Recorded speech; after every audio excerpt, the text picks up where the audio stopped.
The following is a class on the Srimad Bhagavatam, first canto, third chapter, text number 16, given by His Divine Grace, A.C. Bhaktivedanta Swami Prabhupada, recorded on September 21st, 1972, in Los Angeles. Translation.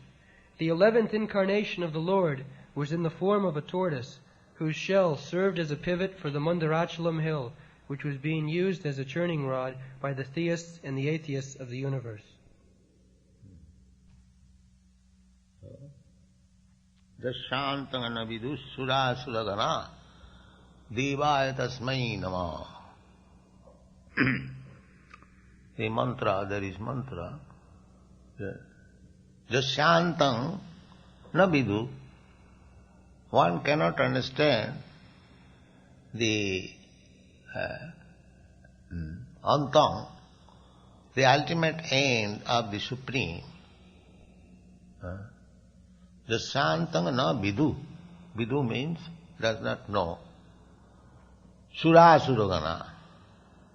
Sura means demigods, theists, those who are believer in God, they are called Sura.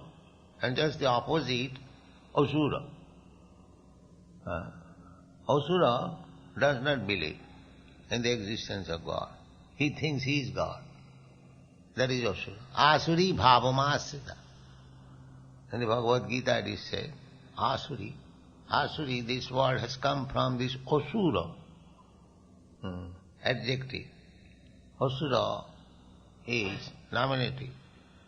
So from Asura it becomes Asuri.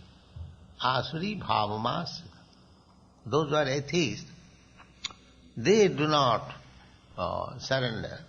They do not like the idea of God or Krishna consciousness.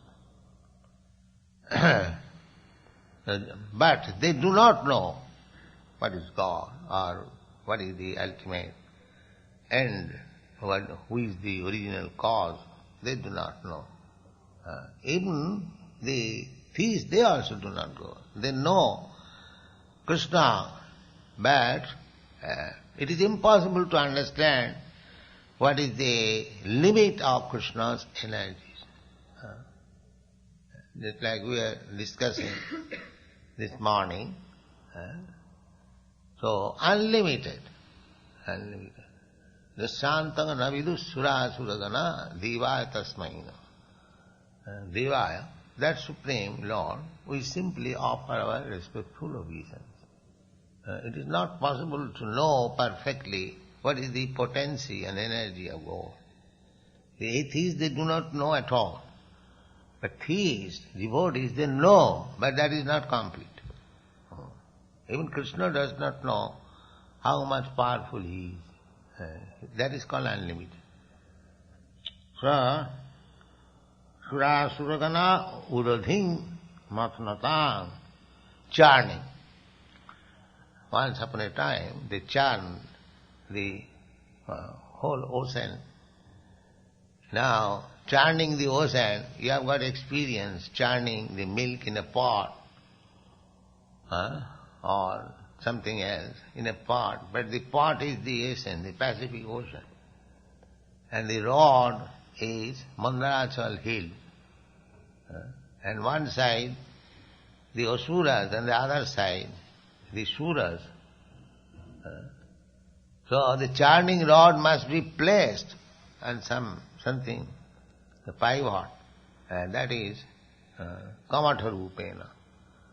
Lord accepted because the Kamatha, the tortoise, can live within the water and without the water also.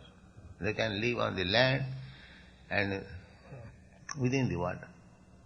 So the churning rod, Mandarachal hill, was placed on the cell, on the back of the Kesavadhita kurma sharira, khitirati vipulatare tisthati tava prishthe.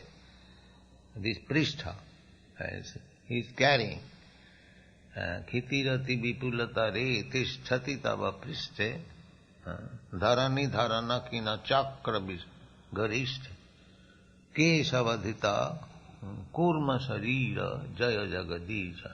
This kurma, kamata rupena. Now, the Surasura-gana, they are standing on the ocean. If you go up to your west in the water, you become dangerously situated. But they were standing. This proves the law of relativity.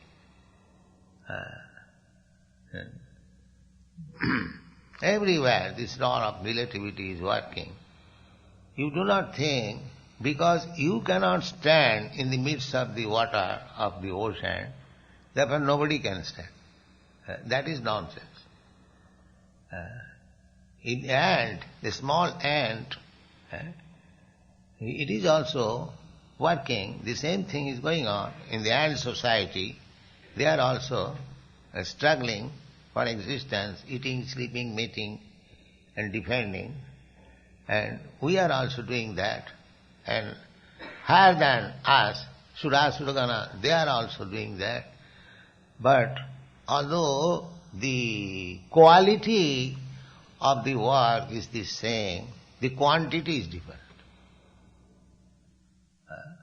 Quality of the work the same. Eating, sleeping, mating, and defending. Everywhere, all living entities, they are struggling. Whole day they are working according to their capacity. The quality is, what for they are working? Eating, sleeping, mating, and defending. That's all. If you just resist one ant, it is coming. If you try to stop, the ant will also resist. It will go this way, that way, this way. It will not agree. Why you are stopping me? But it is trying in its own capacity. Similarly, you are also trying to resist in your own capacity by discovering atomic bomb. But as you can smash millions of ants simply by rubbing your leg on the ground, similarly there are other beings who can finish you simply by rubbing their legs. Don't think you are all in all. There is rascals, the so-called human scientists, they are thinking they are all in all. I am the monarch of all, I serve. That is not. In God's creation, there is smaller than the smallest and the bigger than the biggest. Nobody can claim that I am everything. No, that is not possible. So they are standing on the, without standing, how they are churning. But the sea water is up to the knees. How they can stand? So, the 7 miles sea water is up to their knees. But here, an ant, even 7 inches is sufficient water. And for you, 7 feet is sufficient water. And similarly, others, even 7 miles is not sufficient. This is the order. Don't think that these are stories. Sura, Suragana, Mathanata, how they can stand on the ocean, how they can char. These are all stories. They are not stories. It may be story for you. Just like if you speak to an ant, or what is called insect. There are many insects. They take their birth. We have seen it in India. We see it in this season. There are insects. They are called Diwali poka. Insect Diwali. Just in the evening they are born, and they flock together before a light. More, like that. And throughout the whole night they will do, and at the end of the night, in the morning, you will see they are in a heap, they are lying dead.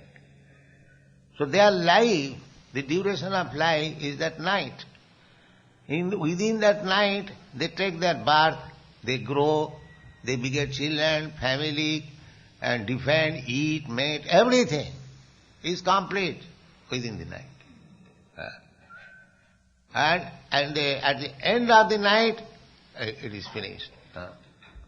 So similarly, if to these flies, if you say, oh, we are dying like this, but there is human being, this is only one night, and such there is another day also of the same period. Then together day and night, such 30 day and night makes their month, and such 12 months make their year, and such 100 years they live. How the fly will understand? Similarly, we cannot understand when the duration of life Brahma is described. We think it is story. Similarly, they will think also story. Nothing is story. In the Vedic literatures, all informations are there.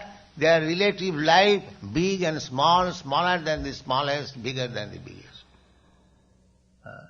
Don't think that these descriptions in the Vedas, they are stories. They are not stories, they are facts. But we cannot accommodate in our poor teeny brain, that's all. So what we shall understand about God? It is not possible. Therefore it is said, Atasya Krishna Namadi na bhavet grahyam indriyai. In our present senses, we always think of seeing. But we forget what seeing power we have got. It is nothing. It is simply under certain condition we can see a little portion. We cannot see perfectly, so we should not believe in our seeing power. So, that what Shastra says, Atasya Krishna Namadi na bhavet grahyam indriya. You cannot understand Krishna and God by your present imperfect senses. That is not possible. Na bhavet grahyam. You cannot accept or you cannot receive by your blunt senses. That is not possible. Then how it is possible? My only asset is these blunt senses. How can I understand God? Yes. Sevanamukhe hi jivbhadau sayam eva spurata. If you engage in devotional service, then God will reveal to you. Here I am. Here I am like this. Just like Arjuna saw Krishna. He understood God. So if you take the position of Arjuna, submissive, Shishasteham sadimam prapanyam, surrender, then God by kindness, because you have surrendered, He will reveal to you. Otherwise, by your so-called calculation, you cannot understand what is the greatest and what is the smallest. But there are things smaller than the smallest and the greater than the greatest. That's all. Thank you.